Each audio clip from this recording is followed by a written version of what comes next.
people, good people, talk about ideas. And I think that that's the main theme that we're trying to push through on this idea that you really want to be talking about ideas and things that shift the way the world works.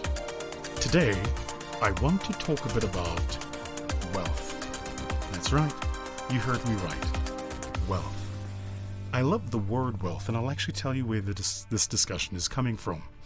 So, about a day ago or so, I was on the phone chatting over WhatsApp with one of my nephews, and he was saying to me, he's doing medicine, and he was like, man, I can't wait to get out of school and start working so I can be rich, etc., etc. I was like, yeah, I mean, I'm sure you'll do well and you'll earn a decent income and you'll live an above average life. But just to be clear, and I say this with respect, I said to him, you'll always be limited in terms of your ability to create true wealth as long as your earning potential is tied to your personal skill and how much you get paid per hour for that skill. Don't misunderstand me. It's not to say you won't be liquid. It's not to say you won't live well. But wealth? Well, wealth is a stretch. He replied and he says, you just said wealth? I wasn't even thinking about that. I said rich. And so it really got me thinking. There's that joke that was told, right, by Chris Rock, the comedian, and he spoke about the difference between being wealthy and rich. And he says, I think if you remember, he says, y'all know Shaq? Shaq's rich. The guy paying Shaq? That nigga wealthy. This idea that there is a difference between rich and wealthy. So what I thought I would do today is talk about the hallmarks of wealth. In my mind, there are 5 ways to build wealth, accumulate wealth, create wealth, but also live wealthy. Now, a lot of people who are and have never been exposed to wealth often don't understand this, that there is actually a science to wealth accumulation. It's different to being rich, and I'll explain that in a moment, but there is a science, there is a methodology, a process to accumulating, living, storing, and having access to wealth. So I'm going to give you 5 very quick hallmarks about how wealth works. This is based, by the way, on my own personal experience and my experience working with wealth managers all over the world. But it's also based on my experience of being friends with some of the wealthiest people, not only in South Africa, but actually some of the wealthiest people in our continent as well. And just over the past number of years, I've watched them, studied them. And sometimes you don't need somebody to sign on a piece of paper saying they're your mentor for you to learn the lessons.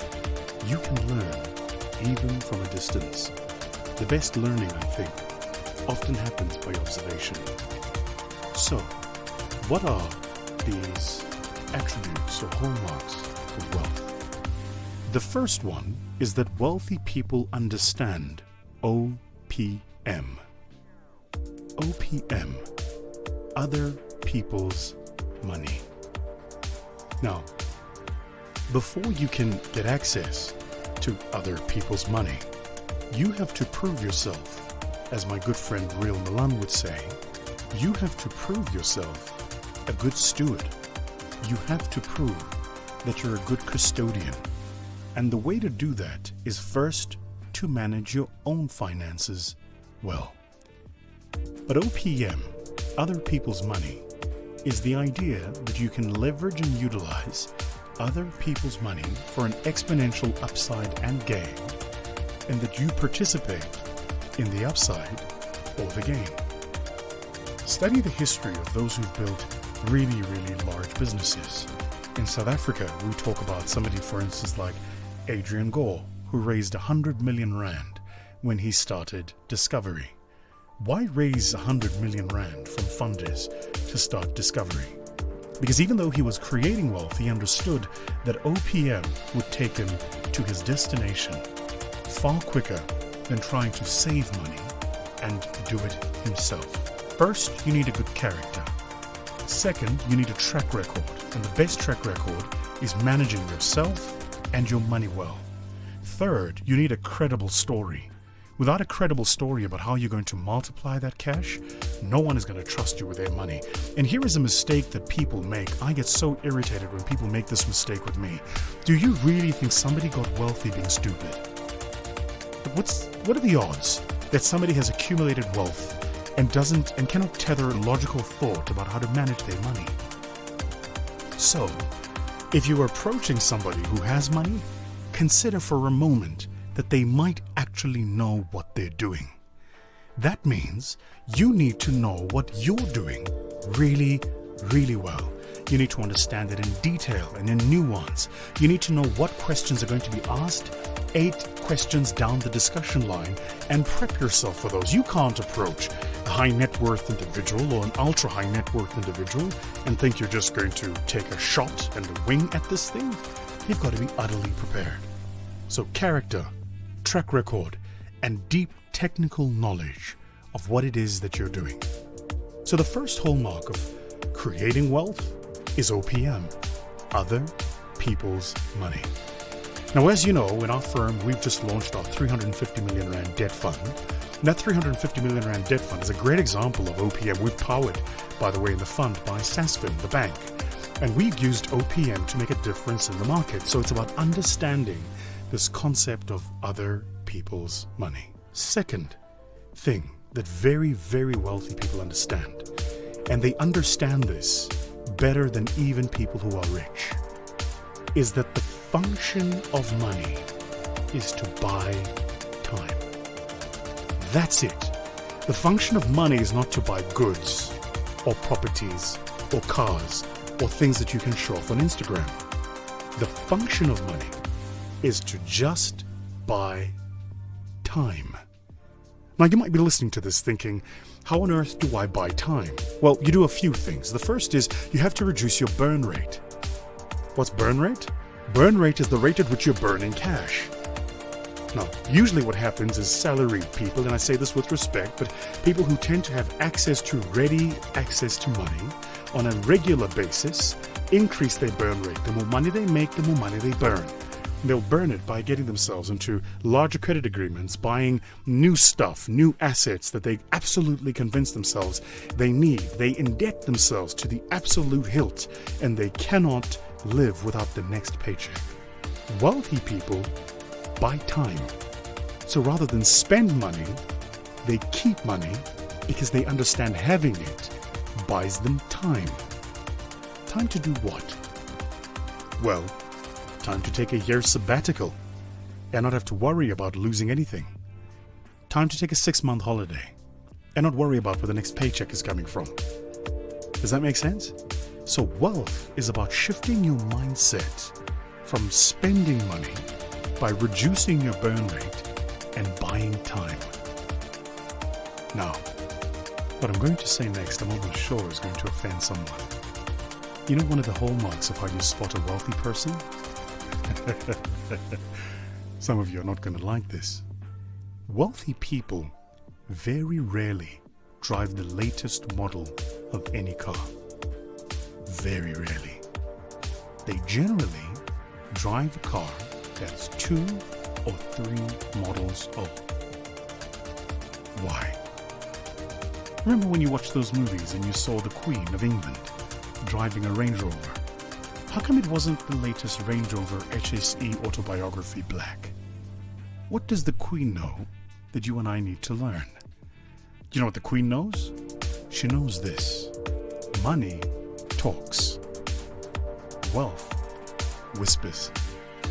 So they always drive 2 models old.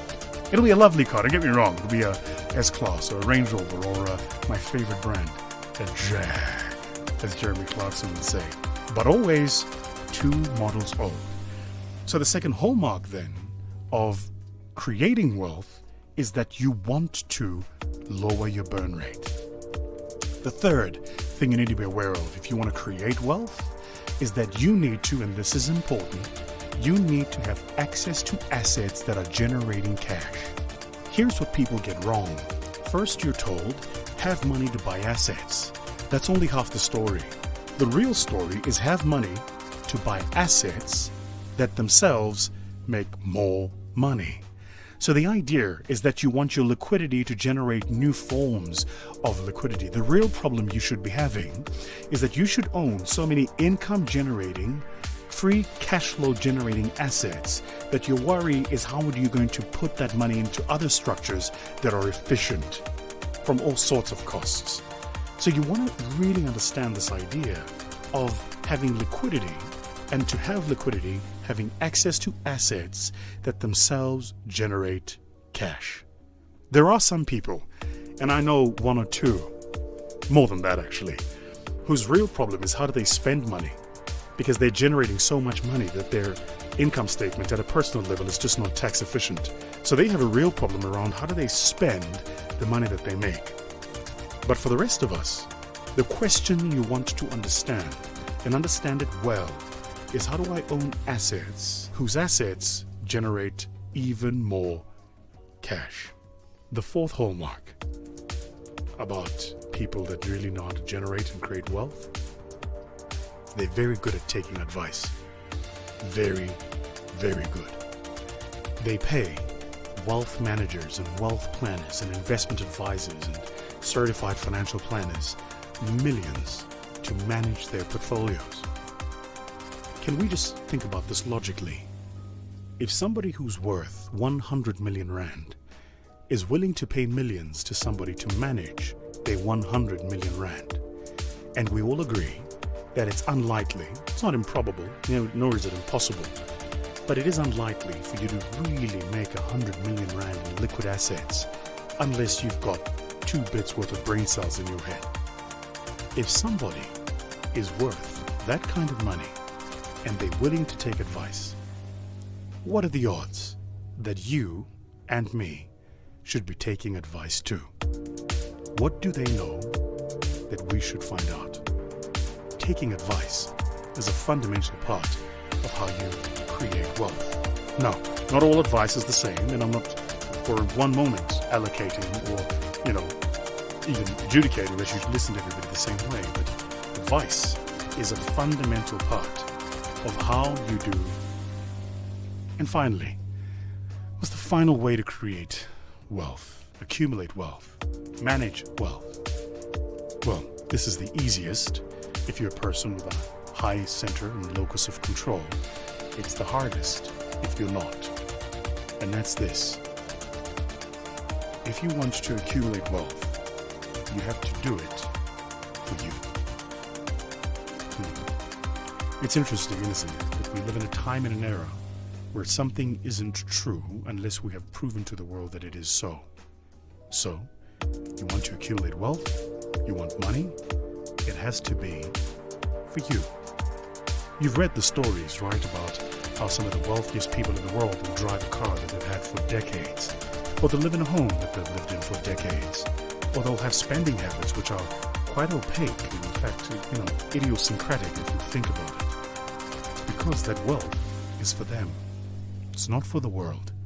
It's not for everybody else. These are, in my mind, the 5 things you need to know and understand if you want to create wealth. I don't posit here for a moment that they're easy. In fact, I can almost guarantee you they're very, very, very hard to do. But for you guys, listeners to this podcast, the iconoclasts that you are, I know that you will listen and you will hear. There is a difference between rich and wealthy. And so here's the real question. How much time can you buy today?